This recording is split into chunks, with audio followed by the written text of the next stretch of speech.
Nah, ternyata ketika saya di sana, kebetulan orangnya pas nggak ketemu, tapi diwakilkan oleh anak buahnya. Saya amati dari bodinya, kemudian juga desain interiornya itu sudah perlu banyak renovasi kalau saya ambil. Saya melihat mobilnya tidak seperti yang saya lihat di foto, di iklan.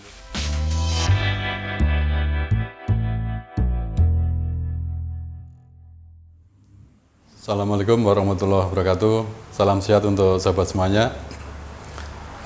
Kesempatan kali ini saya ingin berkisah tentang mobil saya, Daihatsu Roadster tahun 95 yang sudah beberapa tahun saya miliki dan memiliki kisah yang unik, baik dari segi mendapatkannya ataupun juga bagaimana saya merawatnya dalam perjalanan berikutnya. Sahabat sekalian, kalau kita melihat sejarah mobil TAF atau Daihatsu ini, mobil saya termasuk kategori generasi yang ketiga. Jadi kita tahu Daihatsu TAF itu di Indonesia masuk pada tahun 76 kalau tidak salah, itu generasi pertama. Tahun 76 sampai tahun 79 itu generasi pertama ya, yang dikenal dengan kategori F20. Kemudian generasi kedua itu tahun 79 sama dengan tahun 85. Itu dikenal dengan F50, termasuk di situ adalah TAF Kebu. TAF Kebu itu termasuk mobil yang bandel, irit, dan kenapa disebut Kebu? Karena memang di logonya itu ada logo kepala kerbau. Saya kebetulan pernah punya juga mobil itu tahun 82. Kemudian setelah itu generasi ketiga tahun 85 sama dengan tahun 95. Di situ ada Daihatsu Highland, TAF GT, dan juga TAF Rocky. Yang kalau TAF Rocky seperti saya punya itu kodenya adalah F75. Kemudian setelah itu ada generasi keempat mulai tahun 96 sampai dengan tahun 2007 yang dikenal dengan TAF Independent ya. Karena suspensinya sudah berbeda dengan tahun 95. Sahabat sekalian, kenapa saya suka dan membeli mobil itu? Jadi, waktu saya kuliah dulu, itu saya pernah punya usaha jualan koran ya. Jadi saya jadi agen koran, kalau saya waktu itu namanya Koran Prioritas, dan waktu saya mengantar koran di salah satu agen di Jalan Slamet Riyadi Solo, itu saya melihat ada seorang bapak-bapak itu naik mobil Rocky itu, kelihatan masih rapi, baru begitu. Dia pakai jeans, pakai kaos putih, membeli majalah di agen yang saya juga mengirim koran di situ. Saya amati terus mobil itu dan saya waktu itu terpikir, wah, saya kapan-kapan pengen punya mobil itu. Rasanya orang yang naik mobil itu kok seperti elegan begitu, gagah begitu. Jadi saya pengen punya mobil itu dan bayang-bayang itu kemudian ternyata masih terbawa sampai usia saya di sekarang. Dan akhirnya kira-kira 2 atau 3 tahun yang lalu ya, saya selalu mengamati butuh iklan-iklan di media online, OLX, kemudian juga di media cetak tentang harga mobil itu gitu. Saya selalu bertanya pada beberapa teman yang punya mobil itu bagaimana cara merawatnya, bagaimana keluhan-keluhan yang biasa timbul gitu. Dan akhirnya mungkin 2 tahun yang lalu saya ambil keputusan untuk membeli mobil itu. Kisahnya unik. Jadi saya sempat berburu mobil itu sampai ke Jakarta dan Tangerang. Saya pagi-pagi saya naik pesawat karena sudah kencan dengan pemilik mobil di BSD Tangerang. Nah, ternyata ketika saya di sana, kebetulan orangnya pas nggak ketemu, tapi diwakilkan oleh anak buahnya. Saya amati dari bodinya, kemudian juga desain interiornya itu sudah perlu banyak renovasi kalau saya ambil. Saya melihat mobilnya tidak seperti yang saya lihat di foto, di iklan. Jadi ternyata kalau kita hanya melihat hanya dari foto iklan memang bisa tertipu kita, atau paling nggak kita tidak seperti yang kita bayangkan. Akhirnya saya putuskan untuk tidak mengambil mobil tadi. Nah, pada suatu hari saya menemukan sebuah mobil yang kategori tadi yang sekarang saya beli itu tahun 95, yang di iklan di Oilex juga, itu berada di Sidoarjo, Jawa Timur. Nah, jadi saya berburu juga akhirnya ke sana. Pagi saya naik kereta ke Surabaya, akhirnya saya turun di stasiun mana itu ya, dekat Sidoarjo. Setelah dari stasiun itu kemudian saya ke teman-teman, dan sore setelah maghrib atau menjelang maghrib saya diantar untuk melihat mobil tadi di sebuah perumahan di Sidoarjo. Dan saya mencoba di perumahan itu, saya coba agak berat, memang saya tidak biasa naik jeep ya, jadi ternyata setirnya agak berat, kemudian juga namanya belum biasa juga dia agak susah. Tapi rasa ingin saya untuk memiliki mobil tadi mengalahkan kesulitan yang saya hadapi. Jadi akhirnya tawar-menawar dan deal harga, dan saya bilang ke pemiliknya bahwa saya belum bisa atau belum berani naik jeep sendiri untuk dari Surabaya sampai Solo.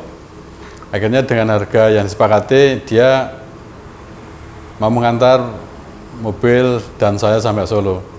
Dan uniknya, kata dia, kalau memang mau jadi laki-laki sejati dengan memiliki jeep, itu naik jeep itu harus tanpa AC dan dengan jendela terbuka, kata dia. Nggak tahu alasannya apa. Tapi saya menikmati perjalanan dari Surabaya ke Solo itu memang kemudian begitu, tanpa AC, jendela terbuka, dan sekian kilo dari Surabaya ke Solo. Tapi karena saya ingin segera sampai Solo dan menikmati mobil itu, hal tadi saya nikmati dengan senang hati. Bagaimana kondisi mobil saya sekarang, apa yang sudah berubah, dan apa saja yang menarik di mobil saya, ikuti perjalanan saya berikut ini.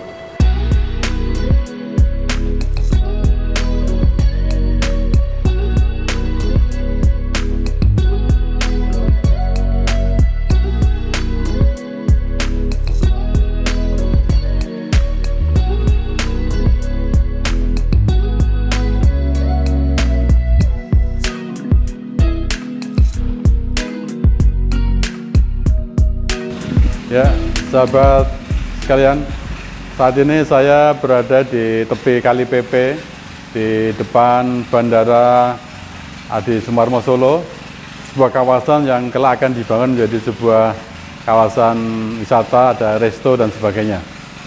Nah, inilah tampilan mobil saya, Daihatsu Rocky tahun 95, yang saya peroleh 2 tahun yang lalu.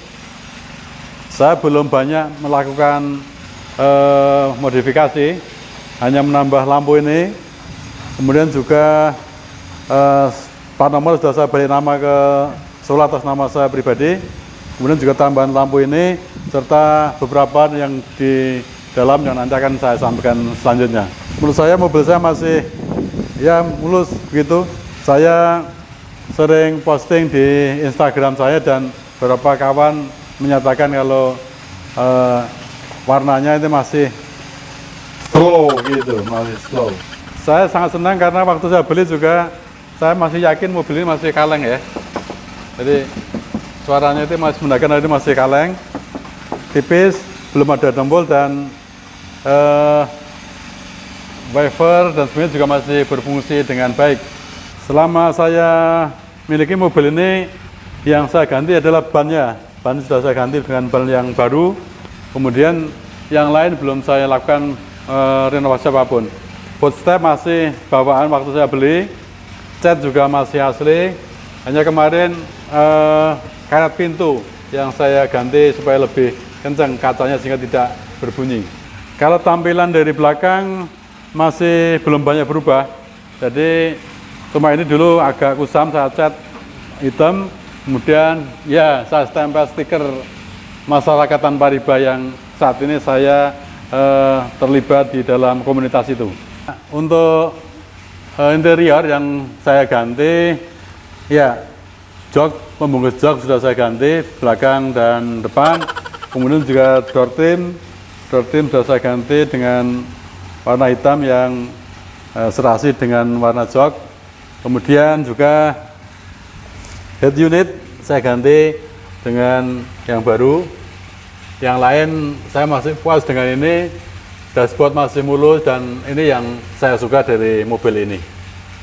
Sahabat sekalian, demikianlah review singkat tentang mobil Daiso Roadkey yang saya punya. Meskipun mobil tua, saya sungguh sangat mencintainya, dan entah mengapa ada ikatan batin antara mobil ini dengan saya. Pada bulan Desember tahun 2000 yang lalu, saya kebetulan harus isolasi mandiri di rumah. Dan waktu isolasi mandiri, mobil ini saya masukkan bengkel. Dan entah kenapa, selang beberapa hari kemudian saya harus masuk rumah sakit. Dan alhamdulillah, sekarang bisa sehat dan mobil saya sudah bisa kembali dari bengkel. Dan begitu saya keluar dari rumah sakit, langsung juga mencoba mobil ini. Pengalaman saya di rumah sakit dan ketika mobil ini di bengkel bisa dibaca pada blog pribadi saya, nanti pada deskripsi konten ini. Barangkali ada sahabat yang punya pengalaman lain dengan mobil yang dicintai, yang disayangi, silakan berbagi pada kolom komentar. Silakan, bila memang ini bermanfaat, untuk subscribe, like, dan komen serta share. Mudah-mudahan bermanfaat bagi kita semuanya. Ya, terima kasih. Salam sehat dan bahagia untuk sahabat semuanya.